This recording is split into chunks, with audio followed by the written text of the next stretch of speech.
The expectation around the NBA is that multiple big-time stars will be traded this offseason, and for whatever reason within that conversation, the San Antonio Spurs are being forgotten. Now, there are reasons for that. For the first time in 30 years, their head coach will not be Greg Popovich, and Victor Wembanyama missed every game post-All-Star break with a medical issue, and they only won 34 games last year, but still, this is as exciting of an up-and-coming young team as there is in the NBA, and they're extremely well-positioned to add their missing piece towards contention this offseason. And of course, all of that revolves around Victor Wembanyama, who's going into year 3, who hopefully will be cleared from the medical issue that caused him to miss almost half the season last year. And I think there's going to be an extreme amount of urgency around Wemby and around the Spurs to continue to add pieces. This typically has not been their MO. This typically has not been the way that they've operated, being aggressive, trying to go out and get stars. But I think around Wemby, they will. I think they want to add contention around him and De'Aaron Fox, who needs a new contract. And anytime you're dealing with a big guy, a guy that's as big as Victor Wembanyama is, you want to make sure you're aggressive with whatever window you have, because typically your window is smaller with big guys and the drop off is quicker. So anything you can do this offseason to add to your team to try and put together a contender over the next couple of seasons, I think is not only the smart thing for the Spurs to do, but I think it's what they're going to do. And the nice thing is, they've put a really good team around Wemby already. Steph Castle just won Rookie of the Year, and he's going to be a really nice complementary player for them long term. I don't know that there's all NBA level ceiling for him, but I think he could be something like a Marcus Smart, a Jalen Suggs level player, but then with maybe even a little bit more on-ball creation and offense as he continues to grow. And his ability to play on both ends of the floor, but also not be like a super big on-ball guy on the offensive end of the floor, is going to be really, really helpful for them.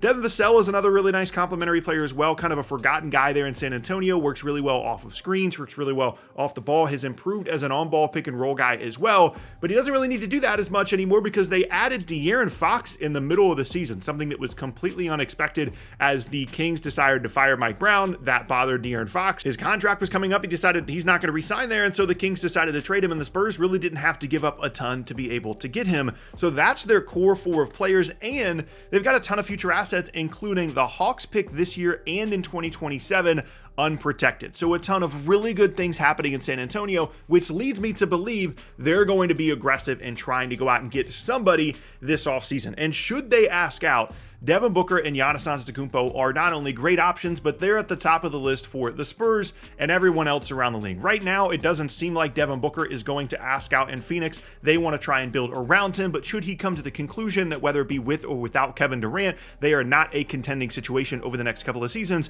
Devin Booker becoming available would be massive for a team like the Spurs. The trend's a little bit more on the younger side in terms of their overall roster, so he would fit better than some of the other options out there. And of course, Giannis would be an unbelievable option for them as well. Him and Wemby together in the front court would be crazy. Those two guys are kind of like built to play together because Wemby is this great defensive presence, as is Giannis. They're both crazy long, can protect the rim, but Wemby on offense can space the floor and be like a super duper souped up version of what Brook Lopez has been in Milwaukee for Giannis. And I really think that each of those guys would be interested in a possible trade to a team like the Spurs, because we've already seen a player like De'Aaron Fox realize what the trajectory is going to be for Victor Wembanyama and want to attach themselves to that guy as he potentially becomes one of the best players in the league over the next couple of seasons. And so should those guys ask out, I certainly think they are big time options. However, if we're talking about likelihood and realistic options, I think Kevin Durant is the much more likely guy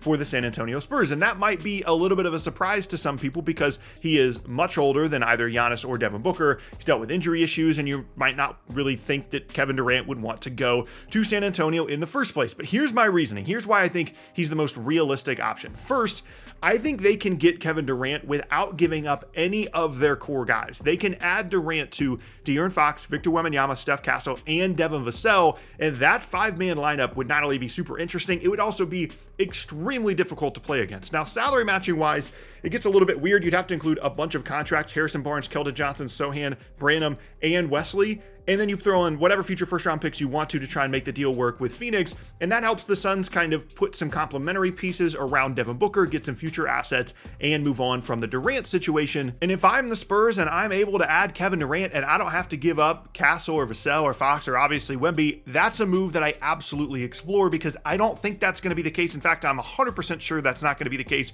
Even if Devin Booker and Giannis ask out and they say, I want to go to San Antonio, you can't get either one of those guys without Castle or Vassell Cassell or Fox or somebody being in that deal. And of course, Kevin Durant gives them a scoring boost that they desperately need. Even after adding someone like De'Aaron Fox, they just didn't have enough complementary scoring around him. And then obviously Wemby, although we don't have a huge sample size with those two guys playing together. And so obviously Durant's scoring output would be a huge boost to this team. And him and Wemby together in the front court is just awesome as well. It's obviously not on the same level of someone like Giannis because him and Durant are just different players, but the skill level of those two guys in the front court would just be unbelievable. And I really think it would help them as well in trying to get De'Aaron Fox to sign a new deal in San Antonio. I'm not worried about them bringing back De'Aaron Fox. I don't think they're worried either. It's clear that's a place that he wants to be, but you want to make sure you're putting a contending team around Wemby and him, and obviously Kevin Durant would help them do that. Now you might be wondering at this point, well, why would Kevin Durant end up in San Antonio? Wouldn't he have some other options that he would maybe prefer? Well, yes and no. For one thing, I don't think that the Kevin Durant market is going to be nearly as crazy as maybe a lot of other people are expecting, especially if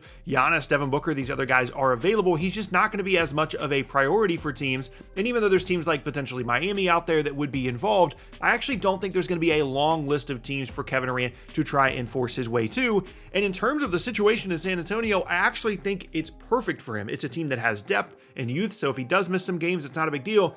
And he's at the point in his career where he shouldn't be the best guy on the team anymore. Like if he wants to compete, if he wants to try and win a title outside of Golden State, like not being the best guy on the team, letting Wemby be the main guy, that's his best path towards trying to win a championship on any team that isn't the Phoenix Suns. And I really think San Antonio is a great opportunity to do that. In addition to playing alongside Victor Wembanyama, I really think that is a big factor with a lot of these players out there. Now, trading for Kevin Durant is not without its problems. First and foremost, the injury stuff and the age stuff is a real issue with KD. It seems like every year now he's dealing with some kind of lower body injury issue, and then it's, he misses 10 games, he misses 12 games. And if you're the Spurs, you want reliability on your team. You want a guy you can count on, that can play alongside Wemby, and you want someone that is going to be ready to go in the postseason. And at this point in Kevin Durant's career, he was in the 2007 draft. Like, he's just been in the league for a really, really long time. And anytime you're at his age, dealt with some of the injury issues he has, obviously you're concerned about giving up a significant amount of stuff and then possibly just not really getting a whole lot out of Durant because he just isn't reliable in terms of being on the floor. The other big issue with this is something that goes along with the situation they're dealing with De'Aaron Fox,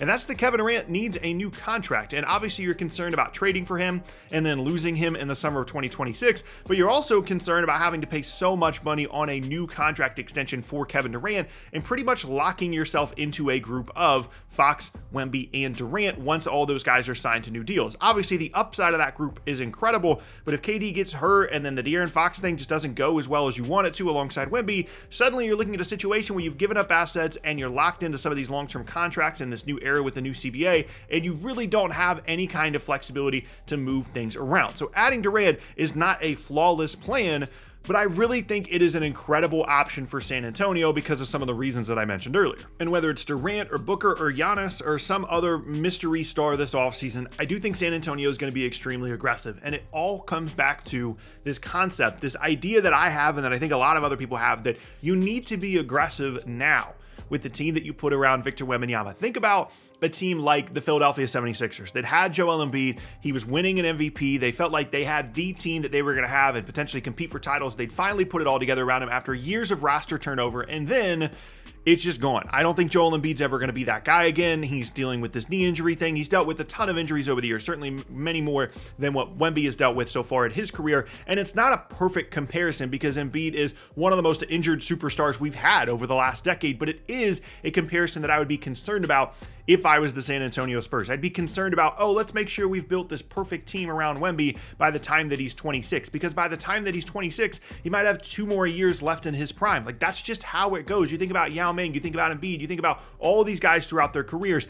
Big guys, especially skinnier big guys, do not age well, and that window closes quicker than you realize. And so whether they're successful or not this offseason remains to be seen, but I think there's going to be a level of aggression around the San Antonio Spurs that's going to be pretty surprising to a lot of people. There's no guarantee they're going to get anybody. There's no guarantee that any other stars around the league have the same mindset as De'Aaron Fox in terms of wanting to be around Wemby. The new coach obviously changes things because I'm sure plenty of players around the league would have have loved to play for Greg Popovich, but maybe not anymore because there's a new coach in place. And the Spurs, although they are a desirable and a smart organization, certainly don't exist in any kind of big-time market. So there are still plenty of question marks in terms of whether the Spurs are actually going to be able to make this happen. But in terms of their aggressiveness, their need, and their want to add a big-time star this offseason, I think that level is certainly very high, which sets up an extremely interesting offseason in San Antonio.